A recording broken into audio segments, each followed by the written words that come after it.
స్థానిక ప్రజలు వాళ్ళకి ఇంటింటికి వెళ్ళి కరపత్రాలు పంచిపెట్టాలి.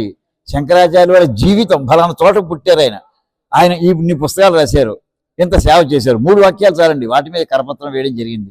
అవి కొన్ని కోట్ల కరపత్రాలు మనం పంచిపెట్టవలసి వస్తుంది. అయితే మనకు కొన్ని పరిమితులు ఉన్నాయి. ముందరగా 1,00,000 కరపత్రాలు వేద్దామని అనుకుంటున్నాం. అంతకీ 1,00,000 మాత్రమే పరిమితం కాదు, ఎంతమంది ముందరకు వస్తే అన్ని కరపత్రాలు వేస్తుంటే పెడతామండి. రెండో విభాగం ఎవరంటే విద్యార్థులు. ఇంకైతే భవిష్యత్తును చూడవలసినటువంటి వాడు.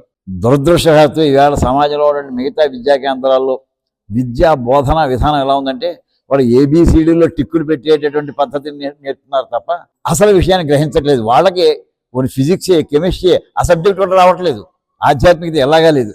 అటువంటిది మనం ఏంటంటే వీటికి అధునాతనమైనటువంటి సాంకేతిక విద్యలన్నింటినీ కూడా ప్రాచీన విద్యలో ఎలా చెప్పడం జరిగింది అనేటటువంటి దాని మీద మనం గ్రంథాలు రాయడం జరిగింది. వాటి గురించి ఎన్ని వందల హై స్కూల్స్ ఉన్నాయో తెలంగాణలో, అన్ని వందల హై స్కూల్స్కి వెళ్ళి 1 గంట సేపు వాళ్ళకి మన ప్రాచీన వాంగ్మయం గురించి, విజ్ఞానం గురించి చెప్పుకుంటూ వెళ్ళాలి.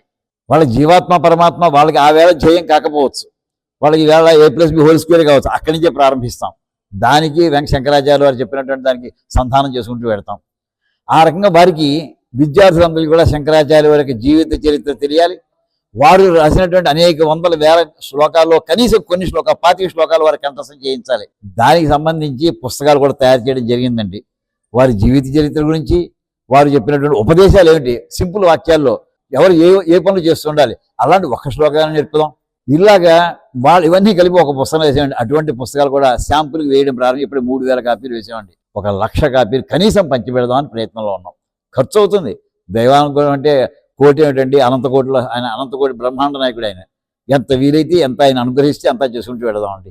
మూడోది ఏంటంటే మహిళా లోకం. వాళ్ళకి పూజా విధానాల మీద శ్రద్ధ ఎక్కువ ఉంటుంది. ఎవరిని చేయాలి అంటే ఒకటే శ్లోకంతో మామూలుగా మనకిట ఈ కలియుగం ప్రారంభించేప్పుడు ఎన్ని మంత్రాలు ఉన్నాయని లెక్క వేశారండి. సుమారుగా 7 కోటి మంత్రాత్మిక 7 కోట్ల మంత్రాలతో కలియుగం ప్రారంభమైందిటండి.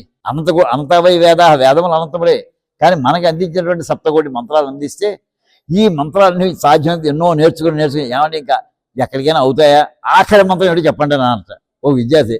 గురు ఆఖరి మంత్రం దాకా చెప్పండి, ఆఖరి మంత్రం కూడా చెప్పండి అన్నట. ఆ గురుగారు అన్నారు, నీకు చెప్పాల్సిన మంత్రాలండి లేదండి, ఆఖరి మంత్రం కూడా ఏదో ఉండిపోయి ఉంటుందండి, అది చెప్పండి, చెప్పేదా మీ పాదాలు వదిలిపెట్టినన్నట. అయితే చెప్తాను, ఇంకా దాని తర్వాత ఇంకే మంత్రం గురించి అడక్కను అన్నట్ట. నాకు అందరూ కూడా చెప్పండి, నా గురోరధికం. ఇది మంత్రవాక్యాలన్నింటిలోనూ ఆఖరి వాక్యం ఏంటండి, ఇంతే. ఇంక దీని తర్వాత ఇంకా నేర్చుకోవాల్సి ఇంకేం లేదు. గురు పాదాలను పట్టుకున్నాడు, గురువును స్మరించుకున్నాడు.